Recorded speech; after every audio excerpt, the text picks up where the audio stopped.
Da, da, da, da. Middle Ages, Renaissance, and the Reformation, 30 years religious wars, absolutist monarchs. Now it's the Enlightenment, Locke and Hobbes and Dare to Know. Factories, wood to coal, Industrial Revolution, cry for freedom, then resounds, Vive la France.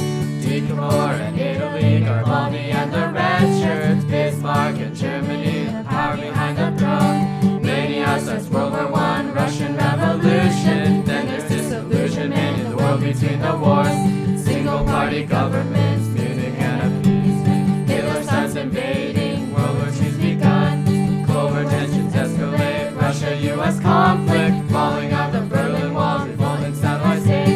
57 EEC established common market, European unity, now it's modern day. So welcome to the Enlightenment. This is the Age of Reason, and Europe is going to emerge with a new worldview. For the first time in human history, they're going to embrace more of a secular worldview. Now, not all of them, but many of them. We're going to see this come out of it, and this movement is going to have a lot of supporters, and these supporters saw that in history that the time that they were living through was very transformative, and so being a critical turning point in European history, I'm going to provide a good introduction and background to this event. Okay, so a lot of the foundational roots and causes of the Enlightenment was stemmed from the scientific revolution. So if you remember that this was the beginnings of using reason and looking less to faith. The principles of science, such as empiricism, right, observation, data, all that kind of stuff, allowed for scientists or philosophers at that time to understand life around them. And so a lot of these scientists and philosophers began to believe that if they take the scientific method and principles, it could explain the laws of society. And in society, there are a lot of political, economic, and social issues. Those are the three main categories of the issues and problems that are going around in Europe. And they could then discover what are solutions to these issues. Okay, so the birth of social science comes out of the scientific revolution, and essentially the laws of science, such as understanding the physical world, gravity, right, chemistry, all these types of different laws that were founded, you can transfer them because human society should have these laws as well. Okay, other foundational ideas were that natural science and reason could explain all aspects of life, and that man's intellect could be separated from God. Before, right, how was the intellectual movements happening in Europe? Right, they're very much stemming from roots of the church, but they're breaking away from that, and they're believing that faith and reason, rather than in religion or revelation, is more powerful and more trustworthy. Okay. Out of the scientific revolution, you're going to have a new movement, a branch, an arm that shoots off of the scientific revolution is deism. Deism is believing that there is a God and God does exist. He did create this world, and deism chooses to find a rational explanation of the universe.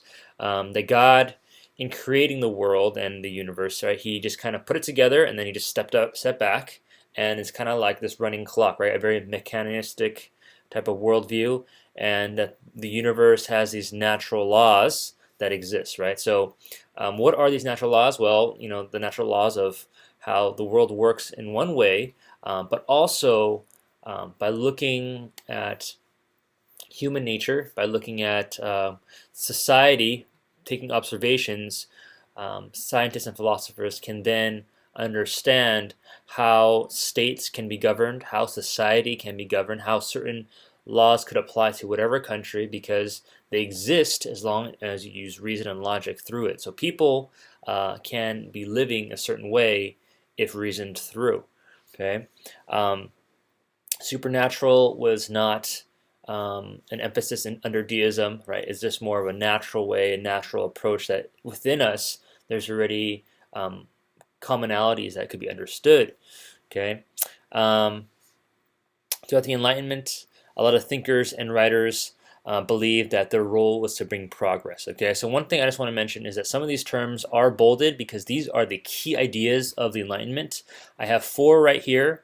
There's going to be 7 in total, but as I go out throughout the lecture, you'll see me kind of highlight them. So far, these are the 4. Progress being the next one.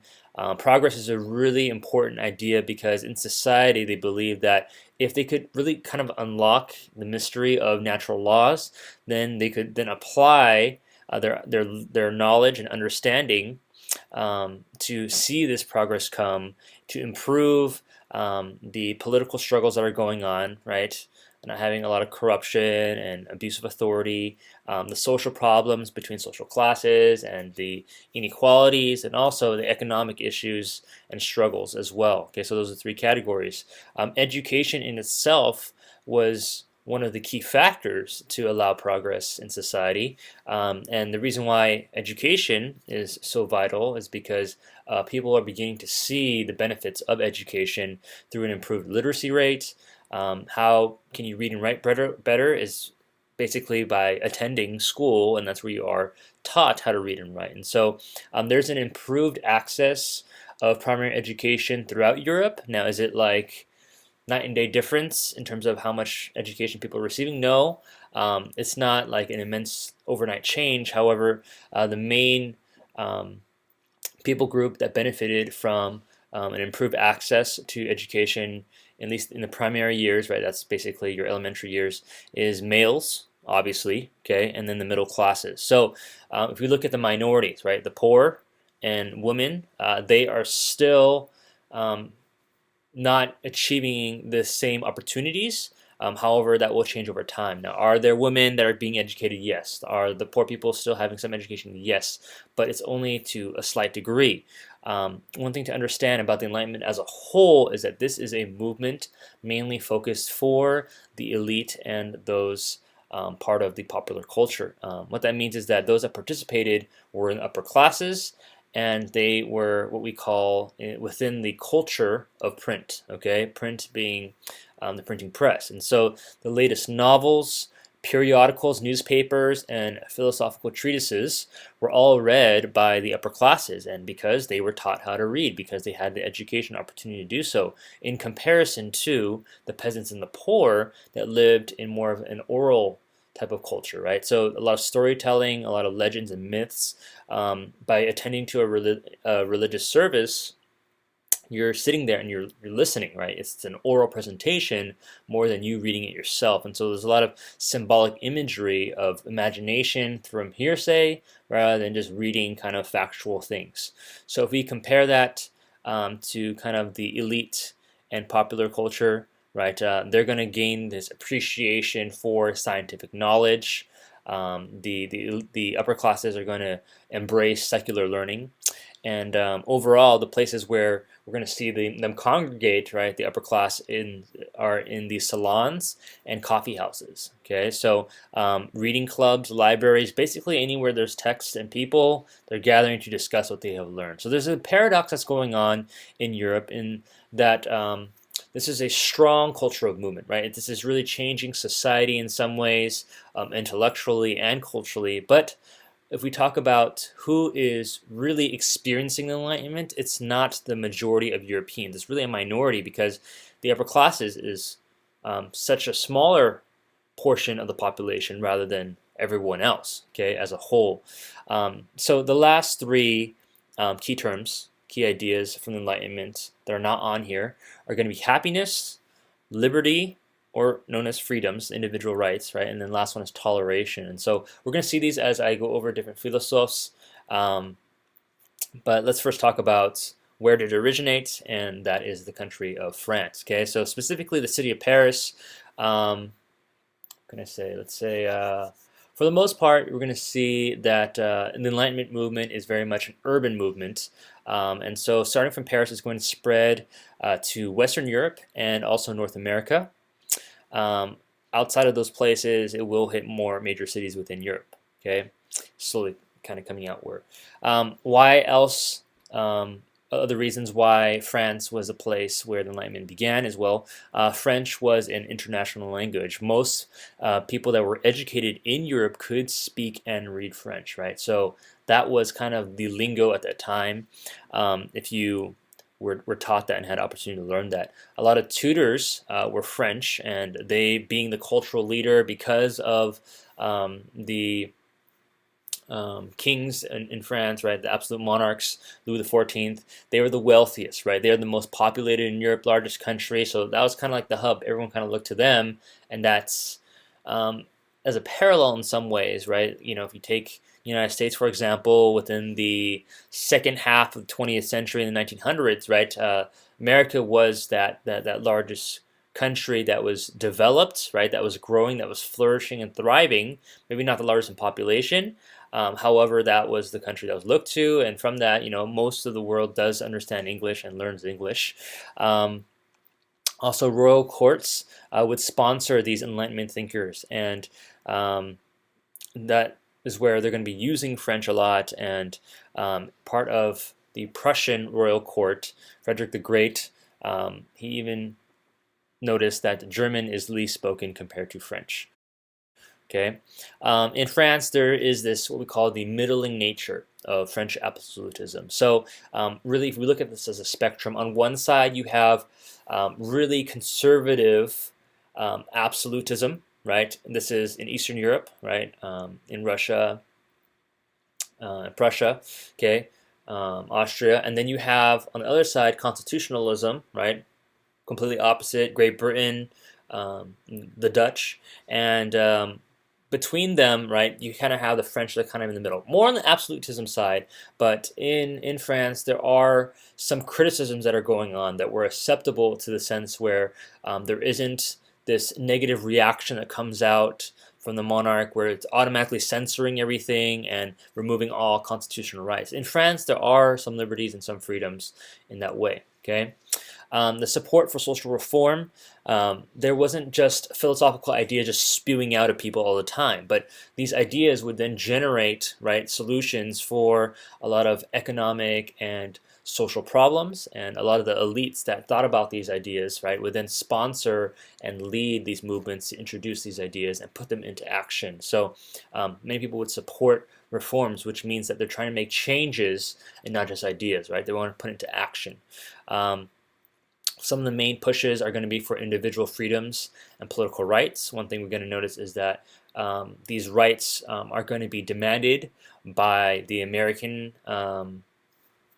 colonists, right, the British colonists in America, and also during the French Revolution, they're going to inspire these Enlightenment ideals because the challenge towards traditional monarchs, the challenge towards these very much controlling governments, not giving them these freedoms, right, and these liberties, is what is going to be alerting, and that's what they're going to be fighting for. Okay, last one is going to be the Perusian salon. So we're going to have a salon time ourselves, and we're going to see that these are going to be large rooms where in a house, in a mansion, in a state where people are going to be gathering, wealthy urban people and thinkers are going to be invited by them, and so most of them are French, but not all. And this is a place where they would just have a discussion and a dialogue of their ideas and what they believe and why. Okay, all right. So I want to go over two guys. They are competing political theorists, right? Political theorists in the sense where, as far as the political issues, they gave their own stances on them. The first one is going to be Thomas Hobbes. He's going to be supporting absolutism, absolutist rule, and also the other one is going to be John Locke. So we're going to do also like kind of a reading class, compare and contrast these two guys' ideas, because as far as the political realm of the Enlightenment, as far as reason goes, right, this is what they have come up with according to their reasoning. We're going to see what their ideas are and how do they justify it, how do they defend it. Okay, so a little bit of background. He had lived through the English Civil War. We kind of mentioned this before, and he had a huge pessimistic view of human beings because in their state of nature, right, his idea was that they were, for the most part, very much self-centered, power hungry, power driven, and he used this phrasing to quote them: solitary, poor, nasty, brutish, and short. And in that description, right, it's a very pessimistic way to see people, and that's the way he accepted, because people were killing each other as he was growing up, and he's noticed that what are they killing each other for, right? It's just because they want to have what, this group in power, this religion in power. Okay, so he wrote his work Leviathan 2 years after Charles I was executed. If you guys remember, okay, Roundheads, Cavaliers, Charles I was the king that was killed, right? And so he saw the horrors of the English Civil War, and from that he says that if people do not have a ruler, right, it's just going to be anarchy, right? So anarchy is basically chaos without any form of government or rule, and so anarchy in itself is more dangerous than tyranny. And so he believes that a monarch, a king, an individual should have absolute and unlimited political authority over its people. Now, at that point, there's a reason for that, not just because people are selfish, but the idea is that there needs to be an agreement. So the agreement is a contract in saying that when individuals, society gives up their own personal liberties, then the monarch or the one in authority can then provide security and order and stability to a country, or else it's going to be chaos like England was during the Civil War. So that was kind of his reasoning. His ideas would be most closely identified with Voltaire in supporting enlightened despotism, but that's later on, after his time. So just remember, Hobbes kind of like comes out with this first initial philosophy, and then it's going to be taken as a political theory and added to specifically, practically in many other philosophers. Okay, at this point, his ideas are not very popular because they feel like, well, we're England now, right? We're going to go through the Glorious Revolution, right? They support constitutionalism, and so they're not going to be supporting absolutism. That's what he was staying away from. Also, as a clarification, right, Hobbes did not favor divine right. It's not divine right, but he wanted absolutism, the difference being that he doesn't believe that God has put them into power, but people have agreed to give up their freedoms and allow this ruler to rule in order to have stability. In contrast to Hobbes, we're going to have Locke, okay, and he's going to have kind of a different of a background, right? He's going to be kind of experiencing the end part of the English Civil War, the Restoration period, right, with Charles II, James II, after Cromwell, but eventually he's going to be experiencing the Glorious Revolution throughout his time, and eventually he's going to be writing the two treatises of civil government, and so this is in defense of the Glorious Revolution. It should be 1690, not 1680, sorry. And so he is defending the Glorious Revolution in his ideas of why is constitutionalism and having these assemblies and representative governments more beneficial for a country. Okay, so his reasoning is that in the natural state of a human, right, in the state of nature, humans are good, right? They, at their core, that they are good people, but they don't have proper protection needed to maintain goodness, and corrupt people get in there and they take advantage of everyone. So this is very much in contrast to Hobbes. He believes that there should be a contract that is provided.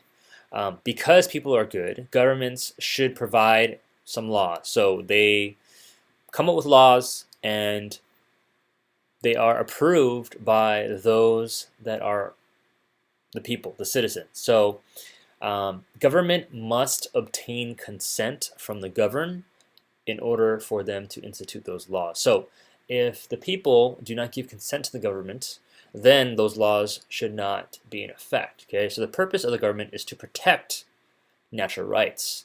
Okay, so natural rights, also known as liberty or freedoms of the people, as you should know, right? When we say Locke, automatically your natural rights, right? Life, liberty, property, and you just knock them out like that. But you have to understand that Locke's stance is that the purpose of governments is to protect these natural rights. That's the only reason why. That's the main reason why it exists. And so at any point that if a government does not protect natural rights, he says that the consent so that the governed, the people, have the right to rebel, right? And so that's kind of part of the influence of the Declaration of Independence that we have, is that the people have the right to rebel and abolish the government that does not protect their natural rights. So that's a core belief that he has. Okay, so that's going to travel and influence, of course, Britain, supporting the Glorious Revolution and later the American Revolution. Okay, his next work is called the Essay Concerning Human Understanding, and this was one of the great works of enlightenment that you should know and attribute to Locke. This stressed the importance of the environment and education upon human development. Right. So as an individual is developing and growing and being shaped, it really comes down to two things: it's the environment around them and education as well. Okay, tabula rasa is a key idea that Locke has, and that means blank slate, right? And that the human mind is born. There's nothing that has come before, and all input from that point on is what shapes them. Okay, so being a blank slate, you have nothing on there. As you acquire certain experiences and knowledge through your senses, that kind of builds who you are, and education in itself, of course, is going to bring that progress and allow you to learn and bring kind of contributions to society in that way. Okay, so that's kind of foundation lecture, just an intro of these two guys and their political theories. Later, we're going to be going into economic theory, social theories, rights, liberties, and all those other key ideas of enlightenment.